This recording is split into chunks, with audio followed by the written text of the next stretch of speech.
आप जितने भी स्टूडेंट्स हैं बिहार बोर्ड के, चाहे वे 10th के हैं या फिर 12th के हैं, और इस 25 के फाइनल एग्जाम में आप सम्मिलित हो रहे हैं, तो 12th या फिर इंटरमीडिएट का जो फाइनल एग्जाम है वो तो चल रहा है। अब उसमें चाहे आप आर्ट के हो, साइंस के हो या फिर कॉमर्स के हो, किसी भी सब्जेक्ट के स्टूडेंट्स हो आप बिहार बोर्ड के, ठीक है।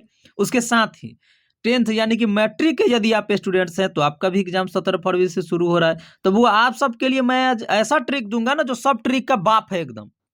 आप यदि फेल होने वाले स्टूडेंट्स भी होंगे तो पास कर जाएंगे, या फिर आपका मार्क्स यदि कम आने वाला होगा तो और ज्यादा आ जाएगा, या किसी कारणवश आप एग्जाम रूम में आंसर राइटिंग भूल गए हैं तो उसका भी मैं एकदम खतरनाक गजब का ट्रिक्स दूंगा, ठीक है। पहले कुछ सामान्य सी बातें मैं आपको बता दूंगा, उसके बाद मैं वो इस वीडियो के लास्ट में ट्रिक दे दूंगा, तो आप एकदम ध्यान से देखिएगा इसे। और साथ ही एक बात और जान लीजिए कि प्रथम दिन जो एग्जाम हुआ है 12th का पहले दिन, उसमें बहुत सारे स्टूडेंट्स का एग्जाम छूट गया है, या तो जाम में फंस गए वो, या फिर किसी भी वजह से सेंटर पे वो लेट पहुंचे, ठीक है, तो उनका एग्जाम छूट गया है। तो बउआ आपको चिंता करने की कोई बात नहीं है, ये वाला वीडियो आप जाकर के देख लीजिएगा, आपको फिर से मौका दिया जाएगा। इसके साथ ही आपके कोई भैया दीदी या कोई दोस्त रिश्तेदार कोई भी हो, यदि 10th या फिर 12th में रजिस्ट्रेशन तो हुआ था उनका लेकिन फॉर्म भरना भूल गए या उनका छूट गया, तो उनको भी मौका दिया जाएगा। डिटेल्स में ये वीडियो है, आप जाकर के देख लीजिएगा, ठीक है। तो सामान्य सी बात मैं सबसे पहले बता दे रहा हूं कि इस 12th वाले के लिए क्या है बउआ, और 10th वाले के लिए भी, आपका जो भी रिपोर्टिंग टाइम है, एग्जाम जितना बजे शुरू हो रहा है उससे आधा घंटा पहले आपको पहुंचना है, ठीक है। जैसे 12th की बात करें तो इसमें फर्स्ट सिटिंग सेकेंड सिटिंग दो सिटिंग है। तो पहला सिटिंग जो है उसमें 9:30 से शुरू हो रहा है, तो आपको 9 बजे ही सेंटर पे पहुंच जाना है। दूसरा कि आपका एग्जाम जो है 2 बजे स्टार्ट हो रहा है दूसरा सिटिंग वाले का, तो आपको 1:30 बजे ही पहुंच जाना है। अब ये तो हो गया बोर्ड के तरफ से टाइम, ये लेटेस्ट टाइम है, लेकिन आपको क्या है कि उससे भी पहले पहुंच जाना है। यानी कि आपको बोला गया है ना 9 बजे पहुंचने का, तो 9 बजे से कोशिश करिए कि पहले ही पहुंच जाए कम से कम, ठीक है। और 1:30 बजे से पहले ही पहुंच जाए यदि सेकेंड सिटिंग में हो तो कोई भी टाइम में आप कोशिश करिएगा कम से कम आधा घंटा 1 घंटा पहले ही पहुंच जाए, क्योंकि बहुत लफड़ा है इसमें, ठीक है। इससे पहले वाले एग्जाम में होता था कि आधा घंटा देर भी पहुंचे तो एंट्री मिल जाता, लेकिन अब जो एग्जाम है बहुत इसमें प्रॉब्लम होता है।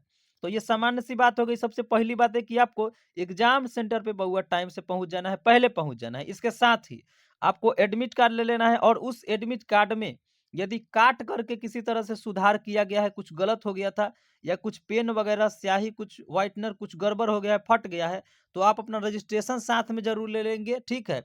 और उसके साथ ही आप आधार कार्ड जरूर ले लेंगे, इतना आप याद रखिएगा। आधार कार्ड ले लीजिएगा, रजिस्ट्रेशन ले लीजिएगा, ठीक है। और इसके साथ ही आप परिचय पत्र भी अपना ले लीजिएगा, बस इतना से आपका काम जो है चल जाएगा। और एडमिट कार्ड तो रहेगा ही साथ में, और कॉलम जो है आपको एक्स्ट्रा रख लेना है, 4-5 कॉलम ज़्यादा रख लेना है। और यदि आपके एग्जाम में पेंसिल का यूज है तो आप पेंसिल भी रख लीजिएगा, इरेजर और भी जो सारी चीज़ें होती हैं इंस्ट्रूमेंट बॉक्स में जो उसका यूज वहाँ पे होगा वो सारा का सारा आप रख लीजिएगा। ये सामान्य सी बातें हो गई। और अब क्या करना है कि आंसर राइटिंग करते समय एक दो मिलेगा, एक तो ओएमआर सीट वाला ऑब्जेक्टिव रहेगा, दूसरा जो है सब्जेक्टिव वाला रहेगा। तो ओएमआर सीट के लिए ये स्पेशल वीडियो हम बना दिए है, उसको भी जाकर के देख लीजिएगा कि आपको कौन सी गलतियां नहीं करनी है, ना तो बेवजह आप फेल हो जाएंगे, ठीक है। और ये मैं सब्जेक्टिव के लिए बना दिया हूं कि आप सब्जेक्टिव में जो राइटिंग लिखने वाला जो आंसर होता है डिस्क्रिप्टिव टाइप क्वेश्चन, वो 10th या 12th आप सभी के लिए है होगा। तो सबसे पहला आपको क्या ध्यान देना है कि पहला पेज छोड़ देना है। यस, ध्यान से सुन लीजिए आप। पहिल का जो पन्ना होता है ना पहले वाला, उसको छोड़ देना है, और दूसरा पेज से आपको लिखना स्टार्ट कर देना है, ठीक है। क्योंकि पहला वाला जो है फाड़ करके रख लिया जाता है एक जगह पे, ठीक है। तो पहला पेज छोड़ देना है, दूसरा का पेज से आपको लिखना स्टार्ट करना है, ये ध्यान देना है। दूसरी बात है, मैं कई सारा टिप्स एंड ट्रिक्स दे दिया हूँ और वीडियो बना दिया हूँ, यहाँ पे आपको मिल जाएगा, मेरे चैनल पे जाकर के देख लीजिएगा। स्पेशल 12th के लिए और 10th के लिए भी जस्ट ही अपलोड हो जाएगा कि कम समय में ज़्यादा से ज़्यादा कैसे मार्क्स गेन करना है।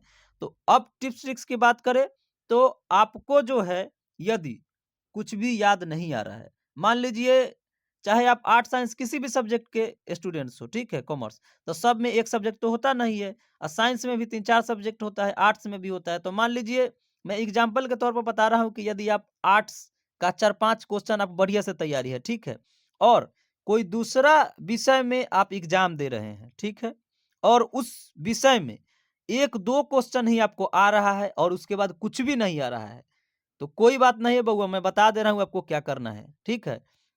आप 1-2 क्वेश्चन का पहले राइटिंग कर दीजिएगा जो आपको आ रहा है उस सब्जेक्ट का। उसके बाद आपको हिस्ट्री का याद है ना? कुछ नहीं करना है, उसी को रगड़ देना है, उसी को लिख देना है, क्योंकि एग्जाम सेंटर पे जो कॉपी चेक करते हैं ना, उनके चश्मे से नहीं दिखाई देता। ये सारी की सारी बातें मैं पहले वाले वीडियो में हालांकि बता चुका हूँ। तो आपको ये करना है। उसके साथ ही एक और बात है, ये आप बउआ याद रखिएगा कि मान लीजिए 1, 2, 3, 4, 5 इतना क्वेश्चन है, तो 1 का आंसर राइटिंग कर दिए, 2 का कर दिए, उसके बाद 4 का कर दिए, तब जाकर के 3 का किए, तो ऐसा आपको नहीं करना है। पहले ही आपको कन्फर्म हो लेना है और सीरियल नंबर से आंसर राइटिंग करना है। इसका भी नंबर कटता है कि 1 का, 2 का, 3 का, 4 का, तब 5 का, तब 10 का, इस तरह से करना है सीरियल नंबर से। आगे पीछे नहीं होना चाहिए, ठीक है? तो ये भी आपको ध्यान देना है। और यदि मान लीजिए कि 5 क्वेश्चन है उसमें से 3 गो का आंसर राइटिंग करना है और उसमें से 2 गो आपको याद है, 1 गो नहीं याद है, ठीक है? 2 गो 4 नंबर 5 नंबर याद है, तो अब क्या करिएगा भाई कि पहले 4 का 5 का राइटिंग करिएगा, तब दूसरा का लिखिएगा। ना, ना, ना, ऐसा नहीं करना है। आप 4-5 को छोड़ करके इसके पहला जो क्वेश्चन आ रहा है कोई भी देख लीजिए, हल्का-फुल्का याद हो तो अच्छी बात है, नहीं हो तो कोई बात नहीं। आपको यदि किसी दूसरे सब्जेक्ट का आंसर याद है या फिर 4-5 वाला ही आंसर को जो आपको याद है, उससे मतलब नहीं है कि उस क्वेश्चन का आंसर वो सही है या नहीं, इससे कोई मतलब नहीं है, ठीक है?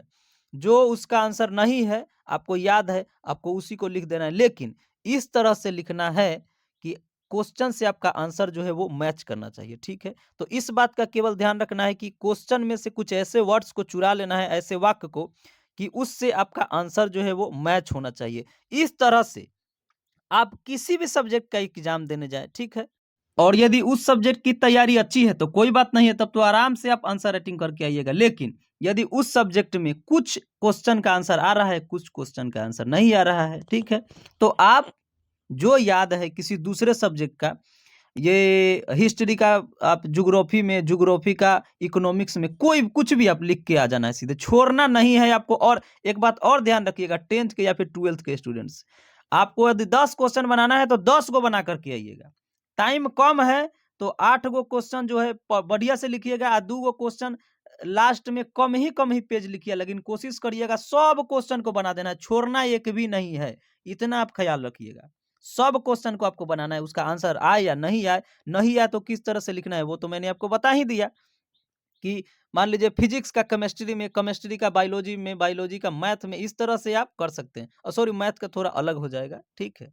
तो इस तरह से आप ध्यान दीजिएगा कि जिसमें सेट हो जाए उस तरह से आपको कर देना है आंसर राइटिंग। और एक और मैंने इस पे वीडियो बना दिया है, ये वाला जा करके आप देख लीजिएगा कि किस कौन से टिप्स एंड ट्रिक्स का इस्तेमाल करना है, सुंदर सुंदर बढ़िया से राइटिंग करना है, ठीक है? और कोई भी यदि इस प्रकार की समस्या हो तो ये मेरा व्हाट्सअप नंबर है, इस पे आप कांटेक्ट कर सकते हैं, या तो व्हाट्सअप करिए या फिर नहीं तो आप डायरेक्ट कॉल करके भी हमसे बात कर सकते हैं, ठीक है? तो जस्ट ही मिलेंगे फिर दूसरे वीडियो में। थैंक्स।